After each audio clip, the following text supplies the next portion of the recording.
Guys, hello, good morning. ಎಷ್ಟೊಂದು ದಿನ ನಾನು ವ್ಲಾಗ್ ಮಾಡ್ತಾ ಇದ್ದೀನಿ. ನಿಜವಾಗ್ಲೂ ತುಂಬ ಬೋರ್ಡ್ಸ್ ಎಕ್ಸಾಮ್ದೆಲ್ಲ ಇತ್ತಲ್ಲ, ಅದಕ್ಕೆ ವ್ಲಾಗ್ ಮಾಡೋಕ್ಕಾಗಿಲ್ಲ ನನಗೆ. ಇವತ್ತು ಇನ್ಮೇಲಿಂದ ಡೈಲಿ ವ್ಲಾಗ್ಸ್ ಅಪ್ಲೋಡ್ ಮಾಡೋಕ್ಕೆ ಟ್ರೈ ಮಾಡ್ತೀನಿ. ಆ್ಯಂಡ್ ನೋಡಿ, ಈಗ ನಾನು ಕುಕ್ಕಿಂಗ್ ಮಾಡ್ತಾ ಇದ್ದೀನಿ. ಕುಕ್ಕಿಂಗ್ ನಮ್ಮ ಮಮ್ಮಿ ಇಲ್ಲ, ಆಚೆ ಹೋಗಿದ್ದಾರೆ, ಮಾರ್ಕೆಟ್ಗೆ ಹೋಗಿದ್ದಾರೆ ಇಬ್ಬರು, ಅಣ್ಣ ಮತ್ತು mummy. So I am cooking. ಬನ್ನಿ ನೀವು ಕುಕ್ ಮಾಡೋಣ ಜೊತೆ. ಈಗೆಲ್ಲ ಚಾಪ್ ಮಾಡಾಗಿದೆ, ಇದನ್ನ ಕುಕ್ ಮಾಡೋಣ. ಟೊಮೆಟೊ ಬಾತ್ ಮಾಡೋದು ಹೇಳ್ಕೊಡ್ತೀನಿ ನಮಗೆ. ನೋಡಿ, ಎಲ್ಲ ಕಟ್ ಮಾಡ್ಕೋಬೇಕು. ನೋಡೋಣ ಹೆಂಗೆ ಮಾಡ್ತೀನಿ. ನೀವು ಕಾದು ನೋಡಿ.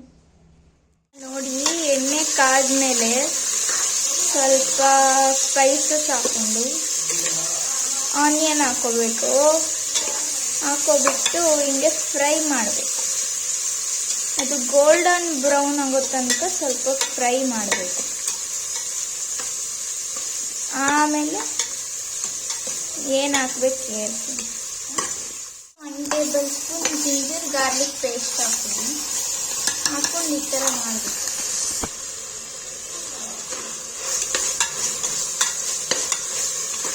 ಸ್ವಲ್ಪ ಗೋಲ್ಡನ್ ಬ್ರೌನ್ ಆಗೋ ತನಕ ಮಾಡಿ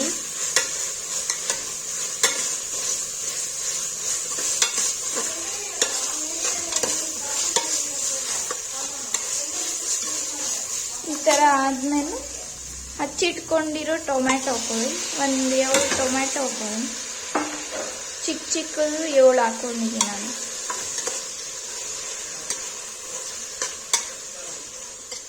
ಈ ಟೊಮೆಟೊ ಫುಲ್ಲು ಇದಾಗಬೇಕು, ಅಂದರೆ ಫುಲ್ ಫ್ರೈ ಆಗಬೇಕು. ಇದಕ್ಕೆ ಸ್ವಲ್ಪ ಸಾಲ್ಟ್ ಮತ್ತು ಅರಿಶಿಣ ಪುಡಿ, ಟರ್ಮರಿಕ್ ಪೌಡರ್ ಹಾಕ್ಕೊಂಡು ಮುಚ್ಚಿದ್ರೆ ಸ್ವಲ್ಪ ಹೊತ್ತು 1-2 ಮಿನಿಟ್ಸ್ ಮುಚ್ಚಬೇಕು ಐ ಫ್ಲೇಮ್. ಇದು ಟೊಮ್ಯಾಟೊ ಮತ್ತು ಚಿಲ್ಲಿನ ಗ್ರೈಂಡ್ ಮಾಡ್ಕೊಂಡಿದ್ದೀನಿ.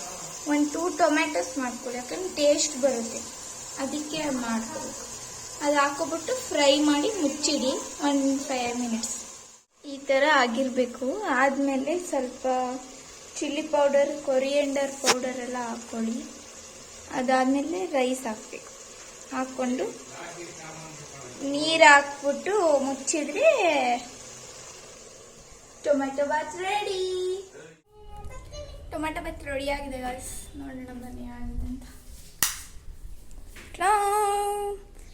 ಎಷ್ಟು ಚೆನ್ನಾಗಿದೆ ನೋಡಿ. 10 ಮಿನಿಟ್ಸಲ್ಲೆಲ್ಲ ಆಗುತ್ತೆ. ಈ ಥರ ಒಂದು ಬಾಣಲೆಗೆ ಹಾಕ್ಕೊಂಡು ಮಿಕ್ಸ್ ಮಾಡಿಕೊಂಡು ಮತ್ತು ಸ್ವಲ್ಪ ಮೊಸರು ಬಜ್ಜಿ ಮಾಡಿದ್ದೀನಿ, ಯಾಕಂದರೆ ಟೇಸ್ಟಿಗೆ ಬೇಕಲ್ವಾ. ನೀವು ಮಾಡ್ಕೊತೀನಿ, ಆಮೇಲೆ ಸಿಗೋಣ. ತಟ್ಟೆಗೆ ಸರ್ವ್ ಮಾಡಿಬಿಟ್ಟು ನಿಮ್ಗೆ ತೋರಿಸ್ತೀನಿ. ಓಕೆ, ನೋಡಿ ಎಷ್ಟು ಚೆನ್ನಾಗಿದೆ ಅಂದರೆ ಅಷ್ಟು ಚೆನ್ನಾಗಿದೆ. ತಿನ್ನ ಕಾಯ್ತಾ ಇದ್ದೀನಿ ನಾನೀಗ. ತಿಂದ್ಬಿಟ್ಟು ಹೇಳ್ಬೇಕು. ಈ ಥರ ಇದೆ. ನಮ್ಮ ಅಣ್ಣ ತಿಂತವನು. ಹೆಂಗಿದೆ ಅಣ್ಣ ನೋಡಿ, ನೀವು ಮಾಡ್ಕೊಳ್ತೀನಿ, ಚೆನ್ನಾಗಿರುತ್ತೆ. ಸಾಯ್ತು. ಇವಾಗ ಮಲ್ಕೊಂಡು ಎದ್ದು ಫುಲ್ ರಿಫ್ರೆಶ್ ಆಗಿ ಕುತ್ಕೊಂಡು TV ನೋಡ್ತಾ ಇದ್ದೀನಿ. ಮತ್ತು ಇನ್ಮೇಲೆ ನಿಮ್ಗೆ ಯಾವ ಥರ ಕಾಂಟೆಂಟ್ ಬೇಕು, ಯಾವ ಥರ ವಿಡಿಯೋಸ್ ಮಾಡ್ಬೋದು ಅಂತೆಲ್ಲ ಕಮೆಂಟ್ ಮಾಡಿ ತಿಳಿಸಿ, ನನಗೆ ಮಾಡೋಣ. ಸೊ ಆಯಿತು, ಇನ್ಮೇಲಿಂದ ಡೈಲಿ ವ್ಲಾಗ್ಸ್ ಅಪ್ಲೋಡ್ ಮಾಡೋಕ್ಕೆ ಟ್ರೈ ಮಾಡ್ತೀನಿ. And keep supporting. ಲೈಕ್ ಮಾಡಿ, ಶೇರ್ ಮಾಡಿ, ಕಮೆಂಟ್ ಮಾಡಿ, ಮತ್ತು ಸಬ್ಸ್ಕ್ರೈಬ್ ಮಾಡೋದು ಮರಿಬೇಡಿ guys. I am really sorry, ಯಾಕಂದರೆ 2 ತಿಂಗಳಿಂದ 2-3 ತಿಂಗಳಿಂದ ನಾನು ವ್ಲಾಗ್ಸ್ ಅಪ್ಲೋಡ್ ಮಾಡೋಕ್ಕಾಗಿಲ್ಲ. ಬಿಕಾಸ್ ಎಕ್ಸಾಮ್ಸ್ ಎಲ್ಲ ಇತ್ತು, ಓದಬೇಕಿತ್ತು. ಅದಕ್ಕೆ ಗೈಸ್ ಪ್ಲೀಸ್ ಸಪೋರ್ಟ್ ಮಾಡಿ. Thank you. See you in the next vlog. Bye bye.